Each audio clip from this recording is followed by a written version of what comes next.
నిర్గమకాండము 36వ అధ్యాయము. పరిశుద్ధ స్థలము యొక్క సేవ నిమిత్తము ప్రతి విధమైన పనిచేయ తెలుసుకొనుటకై యెహోవా ఎవరికి ప్రజ్ఞా వివేకములు కలుగజేసెనో అట్టి బెసలేలును అహోలియాబును మొదలైన ప్రజ్ఞావంతులందరూ యెహోవా ఆజ్ఞాపించిన అంతటి చొప్పున చేయుదురనెను. బెసలేలును అహోలియాబును యెహోవా ఎవరి హృదయములో ప్రజ్ఞ పుట్టించెనో ఆ పని చేయుటకు ఎవని హృదయము వాని రేపెనో వారిని అందరినీ మోషే పిలిపించెను. ఆ పని చేయుటకై వారి పరిశుద్ధ స్థలము యొక్క సేవ కొరకు ఇశ్రాయేలీయులు తెచ్చిన అర్పణములన్నిటినీ మోషే యొద్ద నుండి తీసుకొనిరి. అయినను ఇశ్రాయేలీయులు ఇంకా ప్రతి ఉదయమున మనపూర్వకంగా అర్పణములను అతని యొద్దకు తెచ్చుచుండిరి. అప్పుడు పరిశుద్ధ స్థల సంబంధమైన పనంతయు చేయు ప్రజ్ఞావంతులందరిలో ప్రతివాడు తాను చేయి పని విడిచివచ్చి మోషేతో చేయవలెనని యెహోవా ఆజ్ఞాపించిన పని విషయమైన సేవ కొరకు ప్రజలు కావలసిన దానికంటే బహు విస్తారము తీసుకొని వచ్చుచున్నారని చెప్పగా, మోషే పరిశుద్ధ స్థలమునకు ఏ పురుషుడైనను ఏ స్త్రీ అయినను ఇక మీదట ఏ అర్పణైనను తేవద్దని ఆజ్ఞాపించను గనుక పాలిమందంతటను ఆ మాట చాటించిరి. ఆ పనంతయు చేయనట్లు దాని కొరకు వారు తెచ్చిన సామాగ్రి చాలినది, అది అత్యధికమైనది గనుక ప్రజలు తీసుకొని వచ్చుట మానిరి. ఆ పని చేసిన వారిలో ప్రజ్ఞగల ప్రతివాడును మందిరమును 10 తెరలతో చేసెను. అతడు వాటిని నీలధూమ్ర రక్తవర్ణములు గల పేనిన సన్ననారుతో చిత్రకారుని పని అయిన కెరూబులు గల వాటినిగా చేసెను.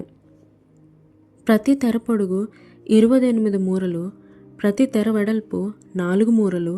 ఆ తెరలన్నిటి కొలత ఒక్కటే. 5 తెరలను ఒకదానితో ఒకటి కూర్చెను. మిగిలిన 5 తెరలను ఒకదానితో ఒకటి కూర్చెను. మొదటి కూర్పు చివరనున్న తెర అంచున నీలు నూలుతో కొలుకులను చేసెను. రెండవ కూర్పున వెలుపటి తెర అంచున అట్లు చేసెను. ఒక తెరలో 50 కొలుకులను చేసెను. రెండవ కూర్పునున్న తెర అంచున 50 కొలుకులను చేసెను. ఈ కొలుకులు ఒకదానితో ఒకటి సరిగా నుండెను. మరియు అతడు 50 బంగారు గుండీలను చేసి ఆ గుండీల చేత ఆ తెరలను ఒకదానితో ఒకటి కూర్పగా అది ఒక్క మందిరముగా ఉండెను. మరియు మందిరము మీద గుడారముగా మేక వెంట్రుకలతో తెరలను చేసెను. వాటిని 11 తెరలునుగా చేసెను. ప్రతి తెర పొడుగు 30 మూరలు, ప్రతి తెర వెడల్పు 4 మూరలు. ఆ 11 తెరల కొలత ఒక్కటే. 5 తెరలను ఒకటిగాను 6 తెరలను ఒకటిగాను కూర్చెను. మొదటి కూర్పునందలి వెలుపటి తెర అంచున 50 కొలుకులను చేసెను. మరియు రెండవ కూర్పునందలి వెలుపటి తెర అంచున 50 కొలుకులను చేసెను. ఆ గుడారము ఒక్కటిగా నుండినట్లు దాని కూర్చుటకు 50 ఇత్తడి గుండీలను చేసెను. మరియు ఎర్రరంగు వేసిన పొట్టేళ్ల తోళ్లతో గుడారము కొరకు కొప్పును దానికి మీదుగా సముద్రవత్సల తోళ్లతో పైకప్పును చేసెను. మరియు అతడు మందిరమునకు తుమ్మకర్రతో నిలువు పలకలు చేసెను. పలక పొడుగు 10 మూరలు, పలక వెడల్పు 3.5 మూరలు.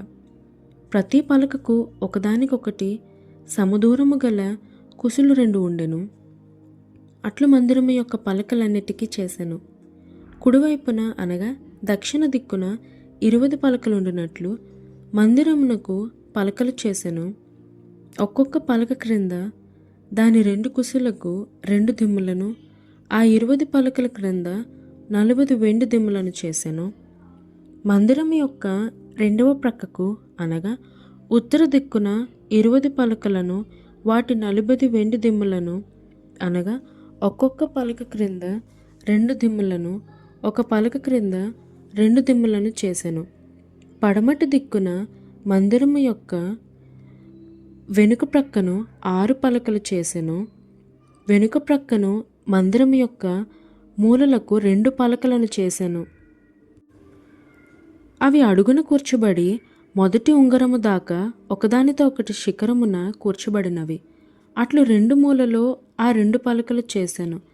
8 పలకలుండెను. వాటి వెండి దిమ్మలు 16 దిమ్మలు, ప్రతి పలక క్రింద 2 దిమ్మలు ఉండెను. మరియు అతడు తుమ్మకర్రతో అడ్డకర్రలను చేసెను.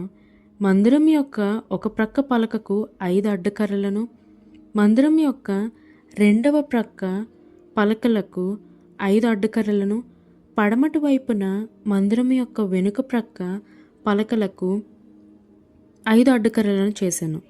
పలకల మధ్య నుండి నడిమి అడ్డకర్రను ఈ కొన నుండి ఆ కొన వరకు చేరియుండ చేశాను. ఆ పలకలకు బంగారు రేకులు పొదిగించి వాటి అడ్డకర్రలుండి వాటి ఉంగరములను బంగారుతో చేసి అడ్డకర్రలకు బంగారు రేకులను పొదిగించెను. మరియు అతడు నీలధూమ్ర రక్తవర్ణములు గల అడ్డతెరను పేనిన సన్న నారతో చేసెను. చిత్రకాను పని అయిన కెరూబులు గల దానిగా దాని చేసెను. దాని కొరకు తుమ్మకర్రతో 4 స్తంభములను చేసి వాటికి బంగారు రేకులను పొదిగించెను. వాటి వంకులు బంగారువి. వాటి కొరకు 4 వెండి దిమ్మలను పోతపోసెను. మరియు అతడు గుడారపు ద్వారము కొరకు నీలధూమ్ర రక్తవర్ణములు గల పేనిన సన్న నారతో బుటా పని అయిన అడ్డతెరను చేసెను. దాని 5 స్తంభములను వాటి దిమ్మలను చేసి వాటి బోధకులకును వాటి పెండి బద్దలకును బంగారు రేకులను పొదిగించెను. వాటి 5 దిమ్మలు ఇత్తడివి.